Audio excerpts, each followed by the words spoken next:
Olá, amigos do Portal da Holanda. Estamos de volta mais uma vez, como prometemos, para trazer uma entrevista exclusiva com o pré-candidato a prefeito de Manaus, o deputado federal Silas Câmara, que já se encontra nesse momento conosco aqui nos estúdios.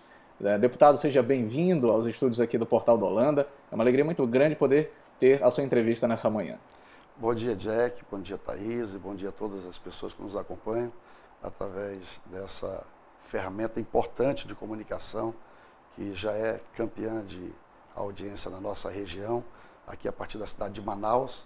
Para mim é um prazer muito grande, agradeço o privilégio, essa oportunidade de poder conversar com a população de Manaus e mostrar as nossas ideias, as nossas propostas para os próximos anos e para enfrentar os desafios que Manaus identifica como urgentes e que quer solução. E para me ajudar nessa entrevista, eu tenho a colega Thaís, que tem me ajudado já nas últimas entrevistas. Thaís, hoje a entrevista promete, né? Com certeza, Jack. Você, internauta, mande a sua pergunta que eu estou aqui monitorando e ela pode ser escolhida, viu, para ser feita ao pré-candidato. Exatamente. Nós fizemos uma postagem anteriormente para que as pessoas já pudessem antecipar as suas perguntas. Nós já selecionamos algumas delas. E assim, lembrando que nós estamos buscando nos ater principalmente às perguntas pertinentes a Manaus, aquelas que são ofensivas, porque sempre tem aquela coisa da militância. A gente tem buscado evitar com todos os pré-candidatos que têm vindo aqui, para que eles possam falar especificamente sobre assuntos relacionados a Manaus. Claro que as suas críticas, que porventura estejam lá, algumas delas, como nas outras, nós também o fazemos, desde que sejam, claro, críticas construtivas, né? E também não deixa de ficar como registro, porque ao final da entrevista, o próprio pré-candidato lê todas as mensagens para poder verificar quais são as sugestões e outras perguntas que, porventura, não foram respondidas. E, ao mesmo passo, assim, um esclarecimento para todos os nossos leitores. Nós temos tido o cuidado de... existem pessoas, por exemplo, que não assistem a programação no momento em que está acontecendo, por estar no trabalho, por estar na rua, alguma coisa nesse sentido. Mas o vídeo permanece disponível em nossa página para que as pessoas possam assistir. Também temos o cuidado de através de impulsionamento, fazer com que ela chegue no máximo de pessoas possíveis. E essa prática tem sido feita com todos aqueles que estão vindo aqui, até para que o portal ele alcance o objetivo de permitir a todos os moradores de Manaus ter acesso ao que argumenta cada um dos pré-candidatos. Mas eu quero me ater ao senhor especificamente, deputado Silas Câmara, que hoje é o nosso convidado para essa conversa. Deputado Silas Câmara, que tem uma história de vários mandatos aí, representando o estado do Amazonas. Deputado, o senhor acredita que esse é o momento em que o senhor chegou no alto da sua maturidade política? Eu estou, Jack, na vida pública há 20 anos praticamente. Participei da minha primeira eleição em 1998 e naquela eleição fui eleito deputado federal com 38 mil votos. Participei novamente numa reeleição no ano de 2002 e fui eleito com 72 mil votos. Depois, em 2006, fui reeleito novamente com 104 mil votos. Em 2010, com 127 mil votos. E em 2014, uma eleição com 167 mil votos, dos quais 65 mil votos foi aqui na cidade de Manaus.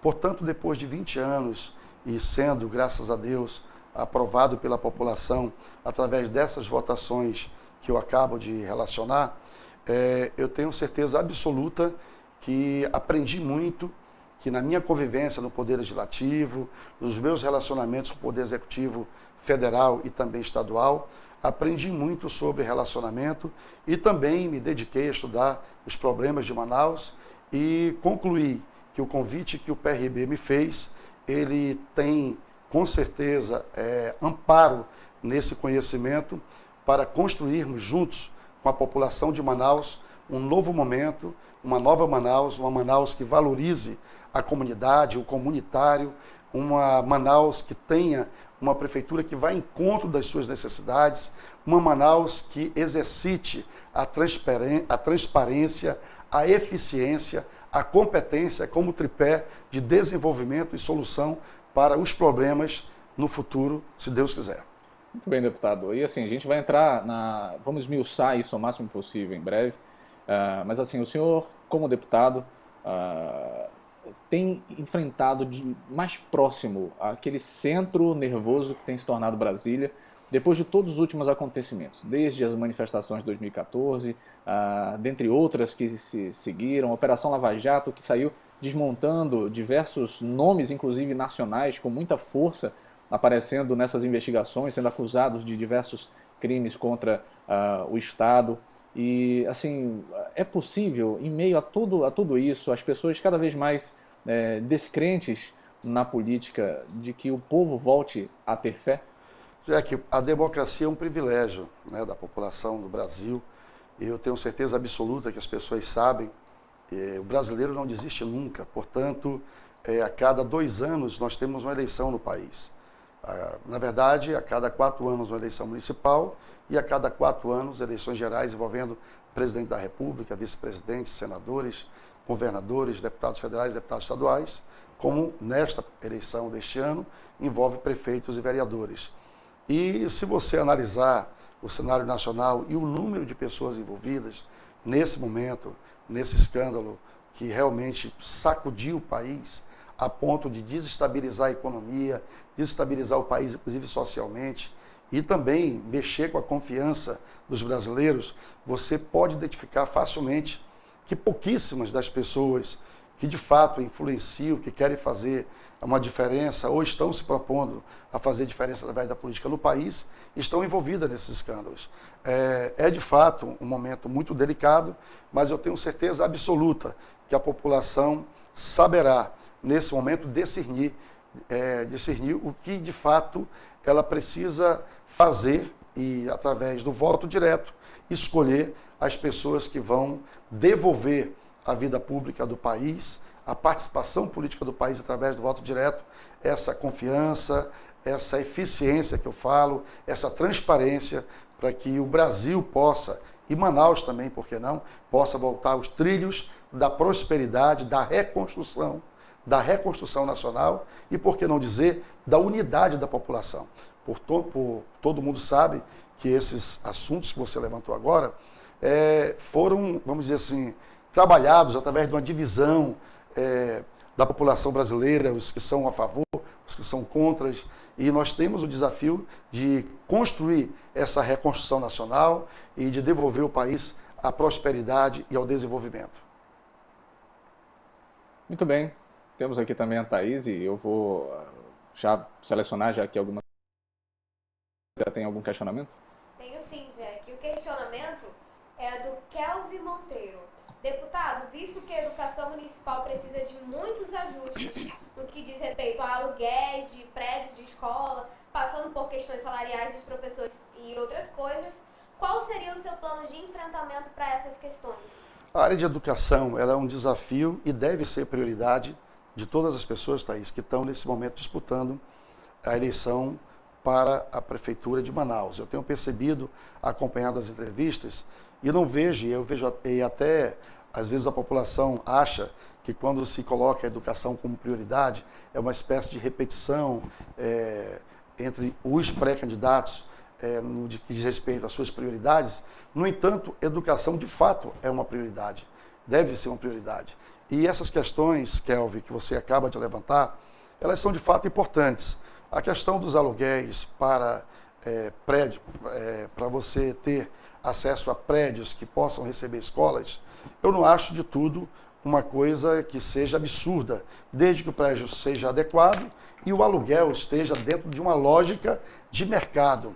O que acontece, e a população tem questionado muito, e não só a população, mas a imprensa, enfim, é sobre quem são os donos e qual é a forma e o valor que esses imóveis recebem para ocupar esses espaços físicos na atividade escolar. Uma outra questão é a qualidade do ensino, que é um desafio muito grande. Outra questão é a questão das creches, que já derrubou muitos pré-candidatos ou candidatos a prefeitos que, historicamente, tendo eles, inclusive, muita experiência, deram um número de creches a serem implantadas que não foi possível. No nosso governo e na nossa proposta de governo, nós queremos priorizar a educação com pelo menos 3 colunas principais. A primeira coluna é restituir ou restabelecer ou trazer a família para o radar da prefeitura. Eu, com 7 anos de idade, Só para você entender, Thaís, eu fui matriculado pela primeira vez numa escola pública, a escola Leonila Marinho, ali no Parque 10. Era a diretora a dona Dalva, minha professora era a dona Leondina. E eu lembro perfeitamente de que, da minha família, um responsável tinha o dever de ir, pelo menos uma vez por semana, à escola para receber da diretora, da coordenadora de educação ou da minha própria professora, como é que estava o meu comportamento e como é que eu estava conduzindo o meu aproveitamento escolar durante aquela semana. E mais do que isso, as minhas tarefas escolares, que a gente chama dever de casa, se eu não fizesse o dever de casa, a possibilidade de eu assistir a aula no dia seguinte era zero. Portanto, o que a escola queria dizer não era que a escola era radical, ela queria dizer era que a família tem o dever de participar da educação dos seus filhos ou daquelas pessoas que a família é responsável.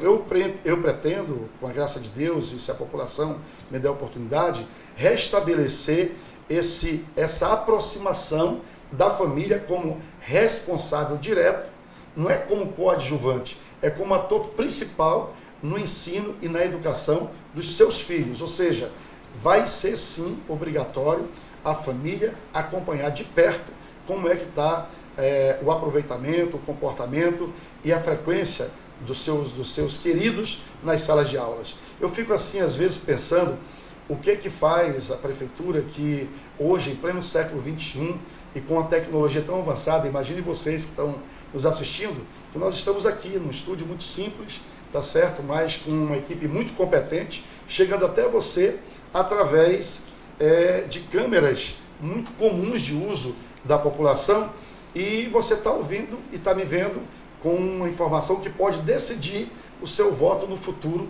para a escolha de um prefeito. Então, imagine vocês que o aluno chega na sala de aula, ou não, e quando a porta da sala de aula se fecha para a professora dirigir-se a cerca de 35 a 40 alunos em sala de aula, que é o que diz o MEC, que é o número adequado para a educação, o que custa a prefeitura instituir a tecnologia através de um aplicativo? E quando começar a primeira aula, os pais receberem automaticamente nos seus celulares, já cadastrado através da matrícula, a informação se o seu filho está ou não na sala de aula. Isso já acontece em algumas escolas particulares, né, deputado? Exatamente, então é um sinal... É viável, então. É um sinal de que é uma coisa viável. Mas você sabe que nas escolas públicas estão os maiores desafios desse monitoramento. Não é uma vigilância, preste bem atenção, é um acompanhamento de perto da frequência dos alunos e também do comportamento do aluno na sala de aula. Isso, com certeza, daria ao pai a responsabilidade em tempo real de, em o filho não estando na sala de aula, ele imediatamente procurar saber aonde essa criança, aonde esse adolescente, aonde esse jovem está. Portanto, a participação da família na educação, não apenas intelectual, mas também na educação doméstica, será uma ferramenta importante de avaliação, tanto do poder público naquilo que é responsabilidade doméstica, como das famílias daquilo que é doméstico, da responsabilidade do poder público. Com isso, nós queremos melhorar a qualidade e o desempenho dos alunos. A questão da estrutura física, que é algo desafiador, tem tudo a ver com a família. Eu me lembro que quando eu estudava com 7 anos de idade numa escola pública municipal, você ia ao toalete, ao banheiro de uma escola e era impressionante como a limpeza, como o comportamento de tudo aquilo que era físico estava colocado, intocável, e estava sendo, inclusive, pelos alunos, zelado e velado e acompanhado, como se na sua casa fosse. Hoje você entra num banheiro de uma escola, é um desafio muito grande você encontrar, inclusive, um banheiro funcionando. Tudo isso tem a ver com a educação. E a educação não é apenas responsabilidade da prefeitura, mas também não é só a responsabilidade dos pais. Portanto, eu quero trazer um novo momento para a vida da cidade de Manaus, através desse compartilhamento, desse comprometimento das famílias e do poder público em fazer mais e melhor pela educação da nossa cidade. Muito bem, deputado, vamos seguir aqui com as perguntas dos nossos internautas. O Antenor Vieira está perguntando o seguinte: candidato, caso pré-candidato, né? Sabemos que Manaus está inchada com invasões surgindo de todos os cantos da cidade. Com isso, não sobra dinheiro para saúde, educação e saneamento básico para outros bairros que surgiram legalmente. Quais seus projetos para esses problemas que vêm surgindo há muito tempo e nenhum prefeito teve essa visão? Só pensa em reeleição e a cidade acaba virando um caos e não surge ninguém para resolver os problemas de Manaus. Essa coisa do crescimento descontrolado de Manaus realmente tem sido um problema. E aqui ele fala sobre essa questão que acaba limitando, conforme ele aqui, o investimento em outros bairros que já existem. O que o senhor pretende fazer sobre o assunto? Como é o nome dele mesmo? O nome dele é Antenor. Antenor, deixa eu falar uma coisa para você. Você tem toda a razão. Manaus, só para você ter uma ideia, Antenor, o maior desafio da construção de um projeto de mobilidade urbana e de transporte público eficiente na cidade de Manaus diz respeito justamente à origem da nossa urbanização. Manaus foi uma cidade que majoritariamente se instituiu através de invasões. Teve um tempo, Antenor, não sei qual é a sua idade, em que para os agentes públicos, para os políticos no Amazonas e em Manaus, invasão era algo produtivo e que dava resultado eleitoral. Graças a Deus, hoje, esse momento já passou. Manaus vive, obviamente, o desafio de conter possibilidade de novas invasões, mas Manaus hoje tem um Ministério Público federal e estadual muito atuante nesse aspecto e existe, inclusive, até onde eu sei, um entendimento, um termo de ajuste de conduta, de comportamento entre o Ministério Público, Justiça e o Poder Executivo Municipal e Estadual para que essas invasões sejam contidas e elas não aconteçam. Mas é bom dizer para a população que precisa de um terreno, de uma casa popular para morar, que na nossa prefeitura nós vamos construir um cadastro social. O que significa isso? Nós vamos, se Deus quiser, instituir um novo procedimento, um novo organograma, uma nova estrutura administrativa para que a população tenha facilidade de chegar ao poder público e levar a sua necessidade. Deputado, esse seria aquela ideia das subprefeituras, é isso? Exatamente isso. O que nós queremos propor para a cidade de Manaus é que a população de Manaus, as comunidades, os comunitários, as famílias tenham acesso a uma prefeitura que, ao invés de você procurar essa prefeitura, a prefeitura esteja perto de você. Portanto, o nosso projeto para a nova prefeitura a partir de 2017 é simples. É uma prefeitura executiva, que é o cérebro das nossas propostas, das instituições e dos programas públicos propostos nessa campanha a nível de execução, sejam gerenciados por esse cérebro executivo. Ou seja, na sede da prefeitura ficará uma estrutura de gabinete de prefeito, ficarão as 10 secretarias através dos 10 secretários de forma executiva e um centro de atendimento, vamos dizer assim, a grau de recurso para a população. Mas o mais importante é que nós iremos instituir na cidade de Manaus 4 subprefeituras que serão centros de atendimentos comunitários para poder aproximar a prefeitura das zonas, das regiões da cidade de Manaus. Essas subprefeituras, elas terão presença de subsecretários em número de 4, portanto, Manaus terá 10 secretarias e terá 4 subsecretarias para cada secretaria, ou seja, Secretaria de Educação, secretário fulano de tal, e 4 subsecretarias, cada uma delas funcionando nas subprefeituras, nas zonas sul, oeste, norte e leste da cidade de Manaus. Deputado, nesse caso aí nós vamos ter, como o senhor falou, os secretários, os subsecretários, teremos essas subprefeituras, no caso aí, que é onde estarão esses subsecretários aí. Então nós teremos subprefeitos, seria mais ou menos isso nessas áreas, coordenadores. E nessa atividade toda, qual seria a função do seu vice-prefeito?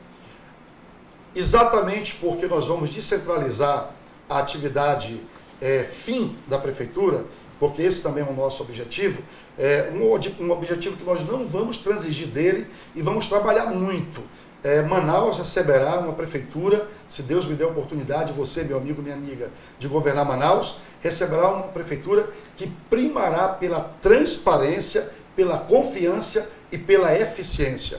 E para isso acontecer, nós temos que aproximar a prefeitura da população. Portanto, um mês completo comercial são 4 finais de semana, nós teremos 4 subprefeituras, tanto eu como o vice-prefeito, porque Manaus na verdade não terá vice-prefeito, Manaus terá 2.200.000 prefeitos. Porque você, meu amigo, minha amiga, será prefeito junto conosco, através da sua participação das reuniões comunitárias nas subprefeituras. Como isso funciona? É simples.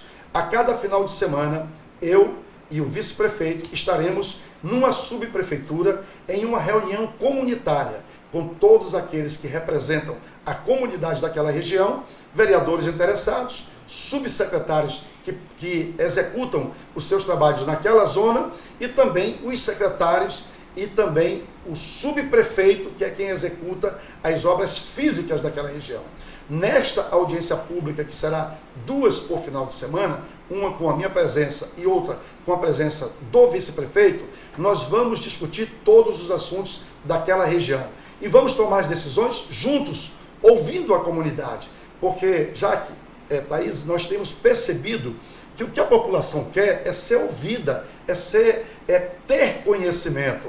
Há uma palavra bíblica que diz que o povo erra quando não tem conhecimento. Eu acho até que a atual prefeitura, outras prefeituras, até não pecaram porque o recurso é limitado e uma outra coisa não foi feita. A minha pergunta é, por que não usaram a transparência para discutir, para debater com a população e demonstrar de forma efetivamente prática e transparente quanto entrou no cofre da prefeitura, quanto foi investido e se sobrou ou não recurso para aquela que é uma necessidade na cabeça da população e do comunitário urgente para o seu bem-estar e não foi executado. Deputado, portanto... Desculpe interromper. Thaís também, que já tem uma pergunta aí engatilhada, Thaís, desculpa.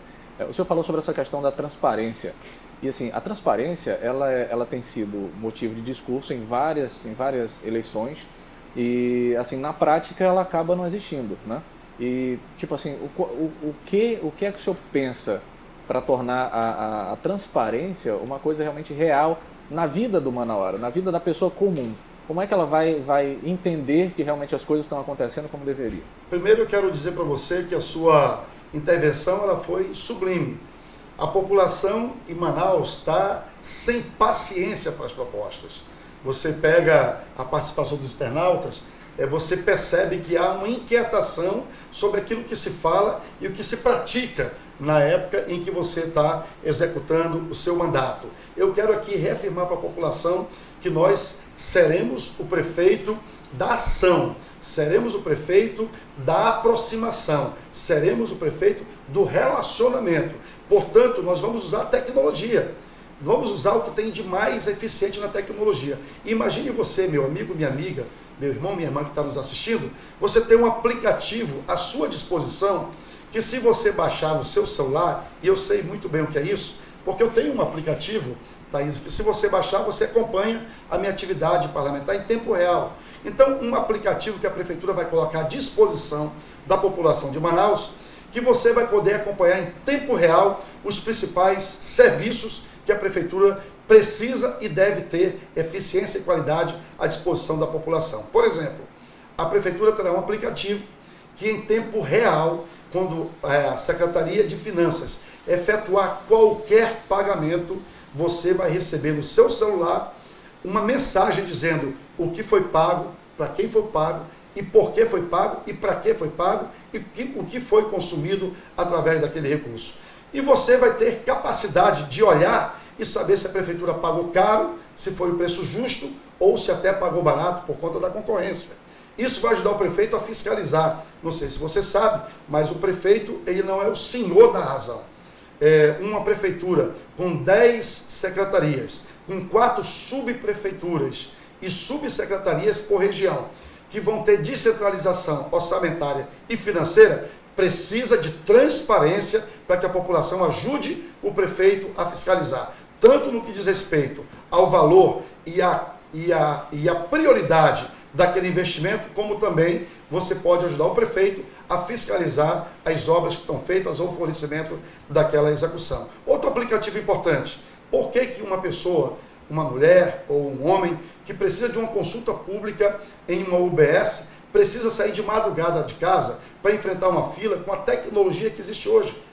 Você pode perfeitamente, através de um aplicativo, entrar e você fazer uma pesquisa e descobrir qual é o UBS daquela região ou da sua zona que está com aquele especialista naquele dia que você está precisando, e você marcar a consulta através de um SMS, de uma mensagem, do WhatsApp, enfim, da tecnologia.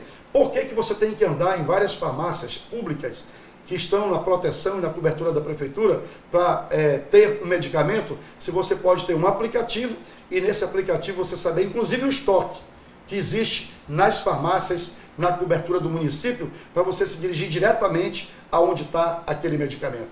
Ou seja, nós queremos usar a tecnologia que está à nossa disposição a serviço do bem-estar da população e com a aproximação da prefeitura, através das subprefeituras instaladas e funcionando nas zonas, com reuniões periódicas mensais, fazendo avaliação de todos os serviços públicos naquela região, dita pela própria comunidade, o que pensa sobre como funcionou as atividades de todas as secretarias e do subprefeito daquela região. Nós temos certeza absoluta que nós vamos melhorar a qualidade dos serviços públicos, mas mais do que isso, vamos aproximar definitivamente a prefeitura dos cidadãos através da tecnologia.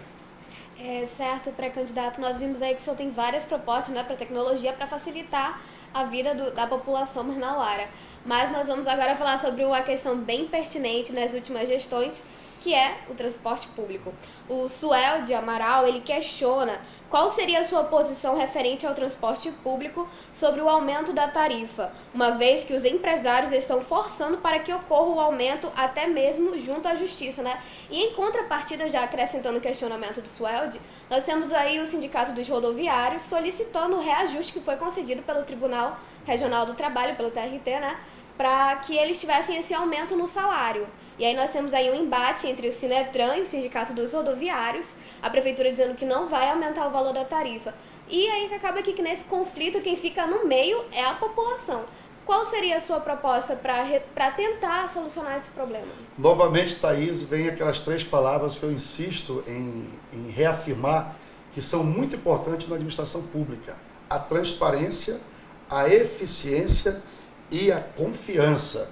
Imagine você que tudo isso que está acontecendo na cidade de Manaus hoje é justamente porque o poder público não se relacionou de forma transparente e não transmite nem para o setor empresarial e nem para o setor dos servidores, dos funcionários dessas empresas, e também, vamos combinar, nem para a população, a confiança, a transparência e a eficiência necessária para que um assunto desse seja debatido com tranquilidade, sem essa tensão da justiça poder estar mediando.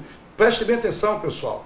Saiu da mão do prefeito da cidade a tutela, os cuidados e a responsabilidade de lidar com esse assunto e foi bater na mão do juiz, do desembargador da justiça. Isso demonstra que a população precisa recuperar o relacionamento com o poder público de forma que você saiba de fato por que esses embrólhos todos estão acontecendo.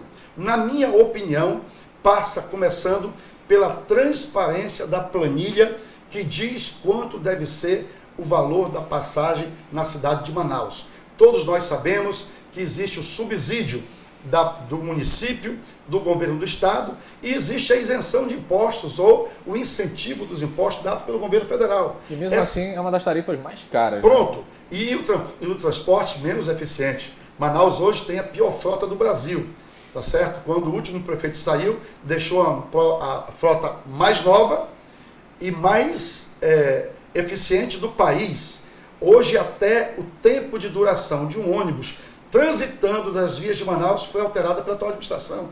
Era 7 anos, foi 5, foi 7, passou para 10. Ou seja, é impossível, com o sistema viário que Manaus tem hoje, um ônibus rodar 10 anos, sendo ele um ônibus ainda possível a gente admitir como uma coisa, vamos dizer assim, que a população pode aplaudir. Sobre a tarifa, o atual serviço que as empresas de ônibus oferecem para a população não merece, de fato, nem um centavo de aumento.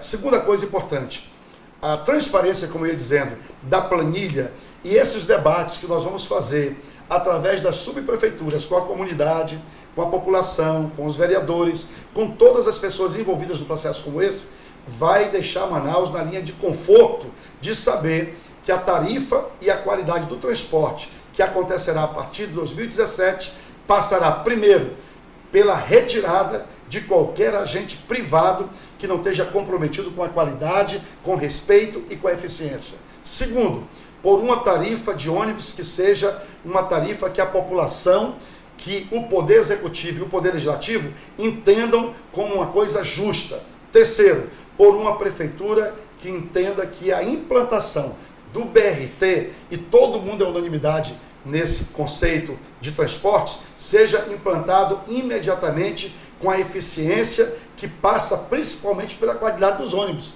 Imagine você ter uma faixa azul hoje, que os ônibus não podem andar na faixa azul porque as portas não estão localizadas do lado correto, pessoal. Tá certo? Ou seja, você implanta uma tecnologia de prioridade para o transporte público que não pode ser executada porque as ferramentas principais, que são os ônibus, não estão preparados para isso. Portanto, a prefeitura não vai fugir da sua responsabilidade. O que Manaus precisa é de um prefeito que entenda que ele é o gerente desse sistema, ele é o gestor, ele é a cobertura da qualidade, do preço, da eficiência, mas principalmente ele é o gestor do entendimento. Não dá para fazer nada na marra. Tem que ser feito com diálogo e com aproximação, e é isso que a nossa prefeitura fará com inteligência, com eficiência e com transparência. Bom, para você que está chegando agora, nós estamos com o deputado federal Silas Câmara, pré-candidato a prefeito de Manaus, e aqui nós estamos conversando sobre várias ideias que ele tem relacionadas à cidade e também trazendo para ele algumas perguntas. A dificuldade é o tempo, né?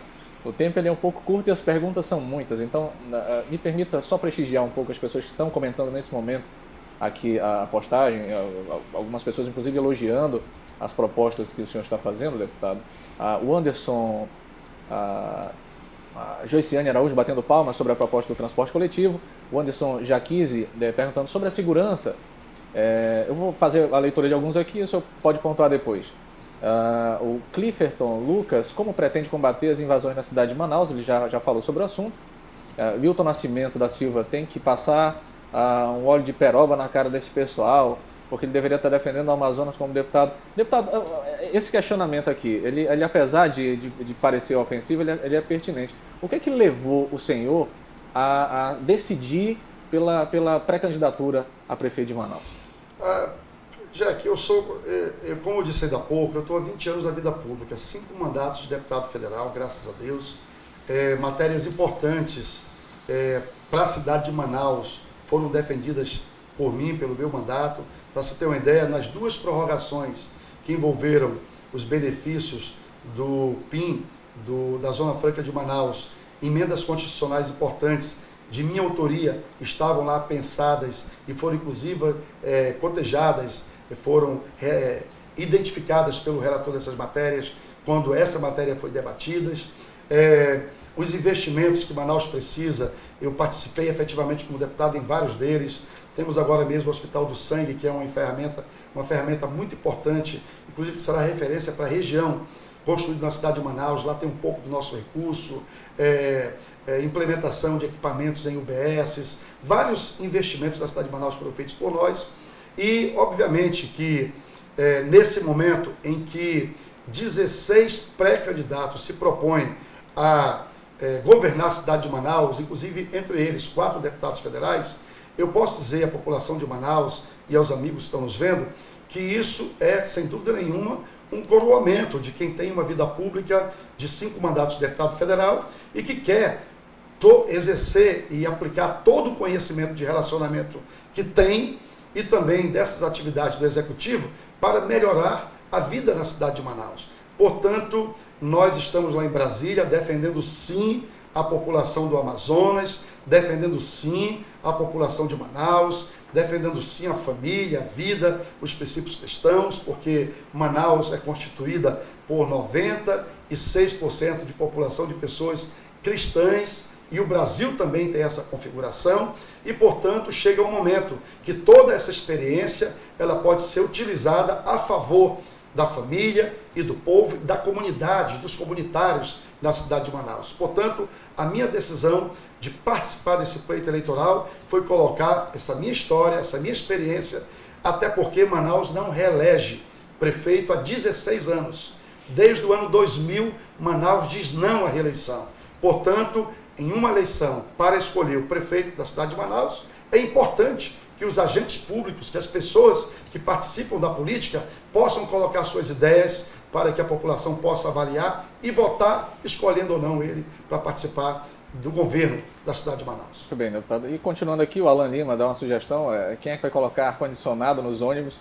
E Manaus é um caso necessário, né? Ter ar-condicionado no ônibus é mais do que necessário, porque é muito quente. Então, o pessoal dizendo aqui, vamos que vamos. A Marcela Reis, o Wi-Fi no T2 é até legal, mas e a segurança, como é que fica? Várias outras pessoas também questionando essa questão de segurança. Matheus Bittencourt, a esperança para a nossa cidade. Arlen Nascimento, gostei, vamos estar juntos. A Sueli Andrade, quase todo dia eu pego o ônibus que prega, o senhor resolverá o problema dos ônibus, ele já falou sobre o assunto. Aí Pedro Henrique falando sobre essa questão da segurança, que estamos à mercê dos bandidos. E assim, a gente vê aqui as pessoas estão comentando, na medida em que a gente vai comentando, eles vão falando sobre os assuntos, deputado, mas a gente está percebendo um assunto recorrente que é a questão segurança. O Estado ele tem a sua responsabilidade no que tange a segurança pública, mas a Prefeitura ela poderia fazer alguma coisa para amenizar os problemas de crime na cidade de Manaus? Pode e deve fazer. Só para você ter uma ideia, todo mundo sabe que uma pré-campanha precisa de informações e nós realizamos várias pesquisas para consumo interno da nossa atividade e 50% é o primeiro assunto, a primeira preocupação. 50% da população de Manaus, aproximadamente, 49% alguma coisa, quando pergunta qual é o principal desafio para Manaus, falam de segurança pública. A Prefeitura de Manaus, na nossa gestão, ela não fugirá do desafio de ajudar o Estado a fazer uma segurança pública mais eficiente. Vou citar aqui exemplos muito simples, que são deveres do município que ajudam na segurança pública. Por exemplo, eu vou começar pelo mais simples na minha visão, que é a iluminação pública. Imagine vocês que se a Prefeitura faz essa descentralização, instituindo subprefeituras nas 4 zonas de Manaus, e uma vez por mês o prefeito vai lá para fazer uma avaliação com a comunidade, com os comunitários, com a população, mas também com os secretários, subsecretários e com o gestor daquela subprefeitura sobre todos os serviços e atividades do Estado. E quando eu digo do Estado, não apenas do Estado municipal, mas o Estado também daquela região, você dificilmente não vai ter informação no tempo real de onde está faltando uma boa iluminação. Manaus avançou nisso? Avançou, mas muitos becos, ruas que não tem asfalto, ou que tem buraco, ou que tem dificuldade de acesso, junto com a dificuldade de acesso, a Prefeitura também tira a iluminação, para ninguém ver os buracos, e tira os serviços públicos, tá certo? Portanto, nós vamos instituir um relacionamento muito próximo com a comunidade para que isso seja resolvido. Então, vamos lá. Iluminação pública é um problema que nós pretendemos enfrentar muito fortemente, mas não das grandes avenidas, principalmente daqueles locais que de fato precisam. Segundo, as câmeras colocadas nos prédios públicos municipais, pessoal, além de não serem eficientes, eles não dão as informações que recebem, imaginem vocês, para o Centro de Controle da Polícia, da Segurança Pública do Estado. Portanto, todas as imagens que eles escolhem são imagens que não transversalizam, não ajudam a segurança pública em Manaus. Segunda coisa, foi retirado de todos os prédios públicos a presença física de alguém que faz a vigilância desses prédios. Eu até concordo que não sejam empresas privadas, mas nós vamos fortalecer a Guarda Municipal através de mais homens e melhor treinados esses homens, para que eles voltem para os prédios públicos, para as localizações públicas, que é a responsabilidade da Prefeitura de manter funcionando, para que eles possam ajudar a segurança pública com dupla atividade, através das câmeras, que vai direto essas imagens para o Centro de Controle de Segurança Pública do Estado, mas também o guarda municipal dando a sensação de segurança pública, sendo bem uniformizado, bem preparado, e com uma motinhazinha pequena, ele de 2 em 2 horas deu uma volta no quarteirão onde está localizada a escola, o posto médico. Ele fazendo isso, a sensação de segurança pública será refletida em no mínimo 10 quarteirões, porque esse quarteirão deve ficar central e os 9 que ficam em torno desse quarteirão, quando ele circular com uma moto, com a sirenezinha, com a luzinha, vai dar uma sensação de saber o que está acontecendo. E por último, a participação efetiva do monitoramento dessa segurança pública e dessa sensação de segurança pública causada pela presença do guarda municipal e também um bom desempenho da família com a relação das escolas, poupando a segurança pública de estimular o comércio das drogas nas portas das escolas e o comportamento dos alunos naquilo que é a frequência escolar, para não serem capturados pelo segmento que usa os menores para fazer assaltos, pequenos assaltos, enfim. O fato é que a prefeitura vai fazer sua parte e nós não vamos ignorar e não vamos ficar dando entrevista. Segurança pública não é responsabilidade da prefeitura. Toda vez que formos questionados, vamos procurar saber o que pode ser feito para que segurança pública possa ser, sim, um pensamento e um sentimento de ausência a partir de 2017, muito distante da cidade de Manaus. Thaís, é com você. Pré-candidato, nós sabemos aí a questão da sua religião, né? Sim. E a Edna Karina, ela gostaria de saber se isso vai, de algum modo, influenciar na sua gestão na prefeitura. O senhor conseguiria fazer uma gestão para todos, independente de credos? Essa questão da minha religião, isso toda vez que chega período eleitoral, essas coisas são levantadas. Eu quero dizer para você, Karina, que o Brasil, que o Amazonas e que Manaus, a população é feita de sentimentos religiosos diversos. Todos devem, inclusive, e é bom que tenham a sua religiosidade e a sua religião. E quanto mais próximo da religião e de Deus, melhor o homem, melhor a mulher. Posso assegurar à cidade de Manaus que Deus e você, me dando oportunidade para governar Manaus, instituiremos um governo de justiça, um governo justo, um governo que abrace as pessoas, um governo que se aproxime da comunidade, um governo que ajude a melhorar a vida de todos, sem olhar a quem, independente de cor, religião, opção sexual, e enfim, nós faremos um governo justo e faremos, se Deus quiser, um governo voltado para as pessoas. A minha religião, a minha religiosidade, ao contrário do que pensam, só vai me ajudar, porque o sentimento de compromisso cristão que eu tenho com o meu próximo, que aliás é o maior mandamento bíblico, amar o próximo como a si mesmo. Só para você ter uma ideia, meu amigo, minha amiga que está me assistindo, eu tenho assistido muitas entrevistas de pré-candidatos. Eu não sei se você tem percebido, Thaís, mas nunca se falou tanto de Deus nas entrevistas. Nunca se conheceu tanto a Bíblia. Eu nunca vi tanta gente apelando para atribuir coisas que a população questiona a sentimentos do sobrenatural. Portanto, se Deus quiser e a população me der a oportunidade, Thaís, seremos o governo da justiça, o governo de todos, com transparência, eficiência e competência. Então, deputado, o que o senhor está nos falando é que não, então, numa gestão sua, não haverá ingerência por parte da igreja naquilo que o senhor vai fazer. O senhor vai ser um prefeito para todos, é exatamente isso. Na verdade, existe no país inteiro muitos gestores que são evangélicos. A importância da minha formação religiosa ela é, inclusive, fundamental no aspecto de gostar de gente.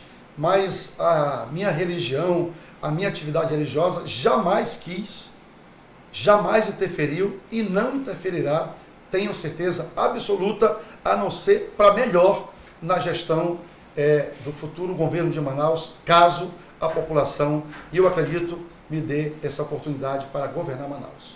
Deputado, assim, eu vou aproveitar aqui, Thaís, vou espremer bastante essa laranja, porque eu ouvi alguns comentários aqui nesse sentido e eu gostaria de aproveitar a ocasião para o fazer.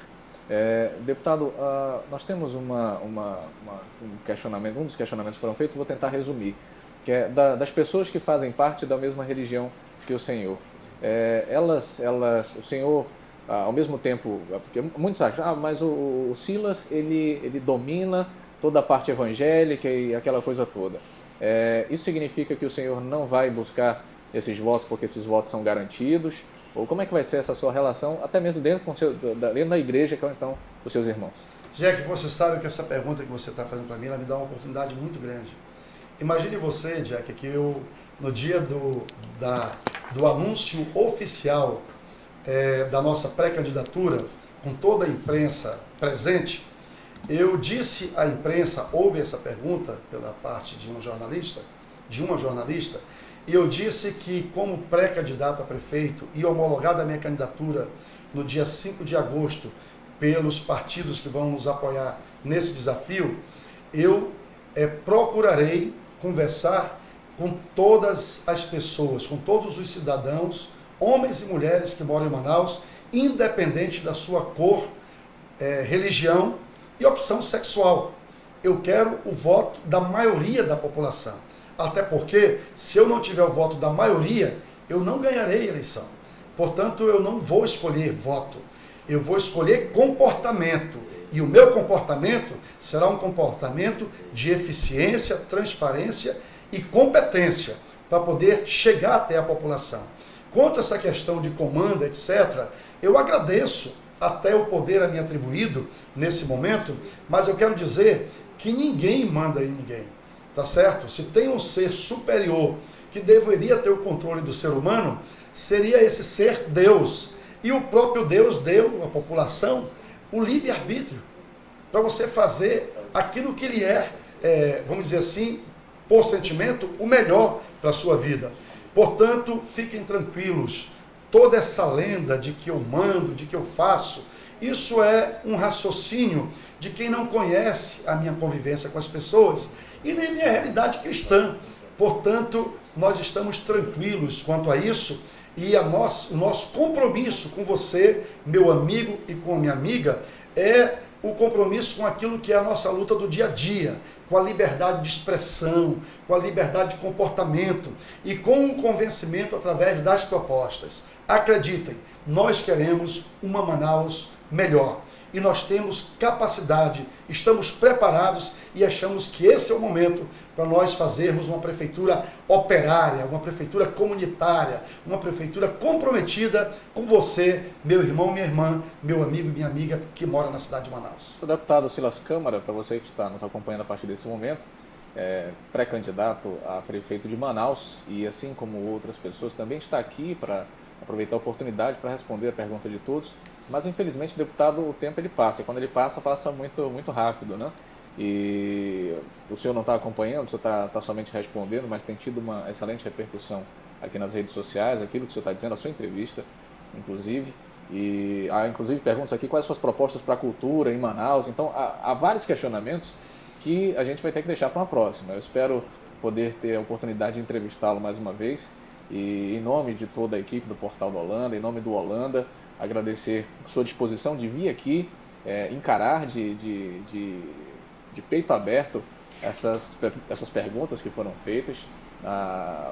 Sua postura foi muito adequada. No momento em que logo chegou também, não tem problema com pergunta. Eu quero responder todas elas para poder ter condições de que as pessoas elas conheçam de fato aquilo que eu estou apresentando. E essa postura ela tem sido muito positiva, porque tem nos permitido mostrar a alma de todos que estão passando aqui, com o senhor não foi muito diferente. Então, muito obrigado em nome de toda a equipe e fica à disposição para suas considerações. Primeiro, eu quero agradecer a Deus a oportunidade que me dá de estar aqui, parabenizar a Holanda, tenho uma admiração pessoal pelo pioneirismo nessa tecnologia, nessa frente de informação muito importante para a democracia, inclusive, agradecer também a educação do Jack, da Thaís, de toda a equipe do Portal do Holanda, e dizer para você, meu amigo, minha amiga, meu irmão, minha irmã, que está me vendo nesse momento, que esse é um momento especial da democracia e também para a cidade de Manaus. Eu me coloco com toda a humildade diante da cidade de Manaus, os meus amigos, minhas amigas, meus irmãos e minhas irmãs, como uma alternativa para um governo que tenha comprometimento comunitário com a comunidade, um governo operário e que pense que a transparência, a eficiência e a competência são ferramentas importantíssimas para estruturar um governo justo que aproxime de fato o executivo da população.